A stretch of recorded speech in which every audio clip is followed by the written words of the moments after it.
Un petit voyage vers Mars, est-ce que c'est possible dans les 10, 20, 50 ou 100 ans à venir? C'est ce qu'on va essayer de se poser comme question dans cette nouvelle vidéo sur la chaîne Elprod. Vous êtes prêts pour le voyage? Alors derrière moi, la Terre, mais si vous le voulez, direction la planète rouge.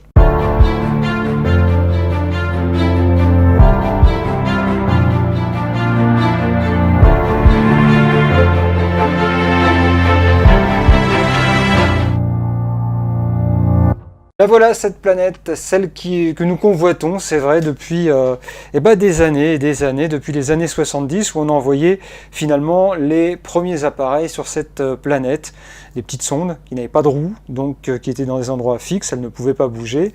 Et c'est cette planète hostile qui nous attire depuis tant d'années. Alors oui, évidemment, Elon Musk a encore fait des annonces incroyables il y a encore quelques temps, à l'issue du vol numéro 9 du Starship, en disant que dans 2 ans, on enverrait un premier Starship non habité sur la planète rouge, qu'ensuite, dans les années à venir, on va dire d'ici 2030, eh bien on aurait un premier équipage qui partirait sur Mars avec des Starships qui seraient ensuite des dizaines et des dizaines à coloniser la planète rouge pour notre plus grand plaisir. Bien évidemment, dans ce projet, il faut quand même garder une relative réalité. C'est-à-dire que aller avec le Starship sur Mars, on peut en envoyer un sans équipage. Je pense que c'est possible d'ici 3 ou 4 ans. Enfin déjà, quand on aura trouvé le moyen de remettre du carburant, des ergols dans un Starship, lui faire le plein en quelque sorte en orbite autour de la Terre, pour ensuite s'élancer vers la planète rouge. Le projet d'Elon Musk est intéressant dans un sens parce que lui, il a une ambition, c'est qu'il veut envoyer des centaines de Starships sur la planète pour déjà y apporter du matériel, peut-être des humanoïdes aussi, dans un premier temps, qui pourraient éventuellement faire le travail finalement de construction, de base et tout cela. Mais soyons sérieux. Peut-on vraiment aller sur une planète aussi hostile? Et encore, c'est la moins hostile du système solaire. Explication.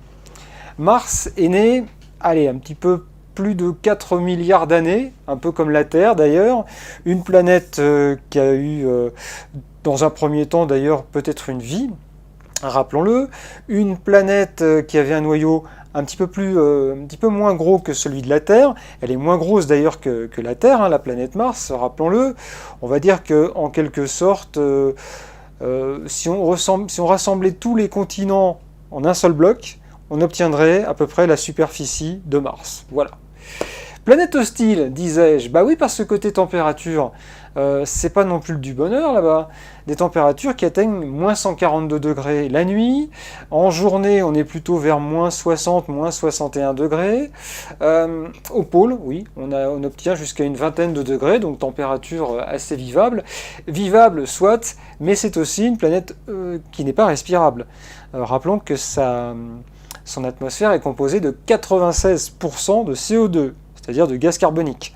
Donc en gros, pour se donner un ordre d'idée, si vous montez au-dessus de la Terre à 90, 100 km d'altitude, vous obtenez à peu près ce que vous respireriez si vous étiez sur Mars. Autant dire que la pression est forte, et en 2 minutes, votre sang se met à bouillir, vos yeux commencent à sortir, à exploser.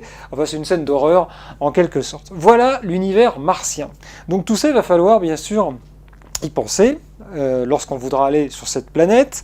Il va falloir donc dans un premier temps, résumons, il va falloir trouver des combinaisons pour être protégé contre les rayons cosmiques, entre autres les rayons solaires dans l'espace, parce que ça c'est une première chose, qui peuvent provoquer de graves maladies, des cancers, aller à 10 ou 20 ans.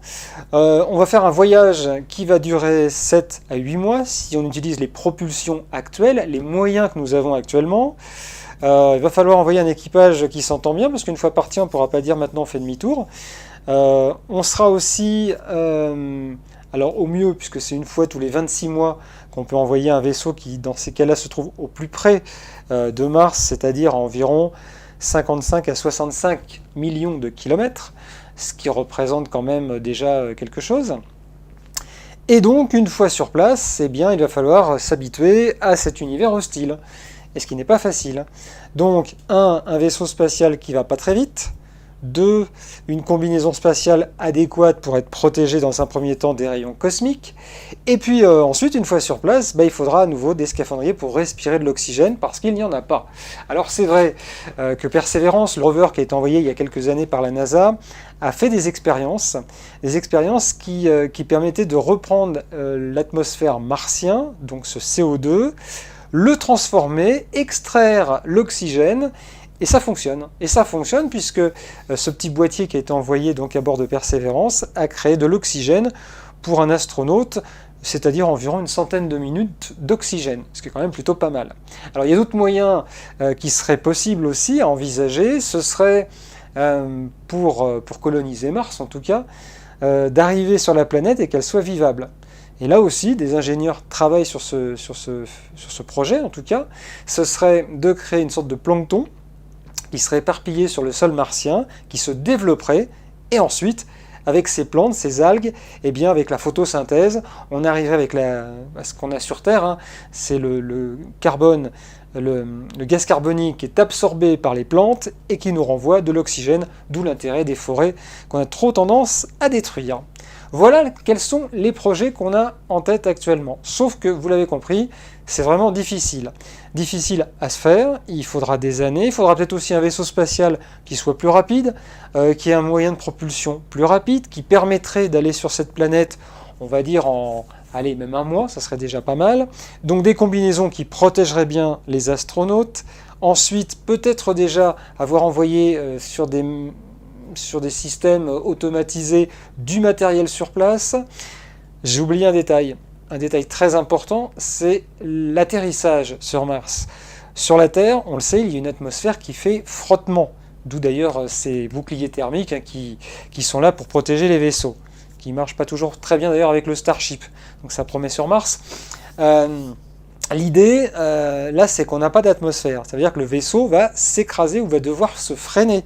Il arrive à une vitesse incroyable depuis l'espace, c'est-à-dire environ peut-être 20 000, 30 000 ou 40 000 km/h, et le vaisseau va devoir ralentir. Qui dit ralentir dit des rétrofusées. Alors on l'a fait avec Perseverance, ça a très bien marché, mais c'est un appareil qui faisait 1 tonne maximum. Là, on va avoir des tonnes et des tonnes, voire jusqu'à 100 tonnes de matériel avec l'équipage à déposer sur la planète rouge. Donc des rétrofusées, ça veut dire du carburant supplémentaire pour poser l'engin sur la planète Mars. Oui, ça aussi, il va falloir y penser. Et puis peut-être, chose quand même qui a son gros détail, si on envoie un équipage, il a besoin d'eau, il a besoin de nourriture. Alors c'est vrai qu'il y a des expériences qui sont menées par la NASA, à bord de l'ISS. Par exemple, on peut recycler l'urine, la sueur en eau, et ça marche. C'est ce que font d'ailleurs les astronautes qui sont à bord de l'ISS. Mais il faut aussi penser à la nourriture. Donc là aussi, on pense à des serres qui seraient des serres qui sont autosuffisantes, qui permettraient de créer des aliments dans l'espace. Ça fait beaucoup de on fait ci, on fait ça, on rajoute ci, on rajoute ça. Vous l'avez compris, le voyage vers Mars nous réserve pas mal de surprises et surtout du temps avant de pouvoir y aller. Mais au fait, on peut aussi se poser la question, pourquoi aller sur Mars ? Si un jour notre planète devait malheureusement, et ce qui arrivera, mais si elle devait mourir prématurément, on va dire, par des fous furieux qui pourraient déclencher des guerres, ou bien peut-être par une météorite qui pourrait nous toucher, comme elle a touché il y a des millions d'années déjà la planète bleue, avec la disparition des dinosaures, entre autres, eh bien ça pourrait être le plan B, Mars, parce que c'est la planète la plus proche et on va dire la moins hostile des planètes du système solaire. Mais de là à dire qu'on ira dans 10 ans coloniser Mars, j'ai quand même un doute. Alors je ne sais pas ce que vous en pensez, vous pouvez me donner un petit commentaire sur cette vidéo un petit peu spéciale que je voulais faire là actuellement. Est-ce que vous pensez qu'on ira un jour marcher sur Mars? Est-ce qu'on y fera une colonie? Est-ce que Musk pense qu'il pourra réussir aussi cette mission? Eh bien n'hésitez pas en commentaire de cette vidéo à me dire ce que vous en pensez, je compte sur vous. Et puis n'oubliez pas de vous abonner aussi à la chaîne Elprod, comme ça vous permettra d'être au courant de toutes les dernières vidéos qui arrivent. Voilà, ne rêvez pas trop de Mars, gardez bien les pieds sur Terre et je vous dis à très bientôt.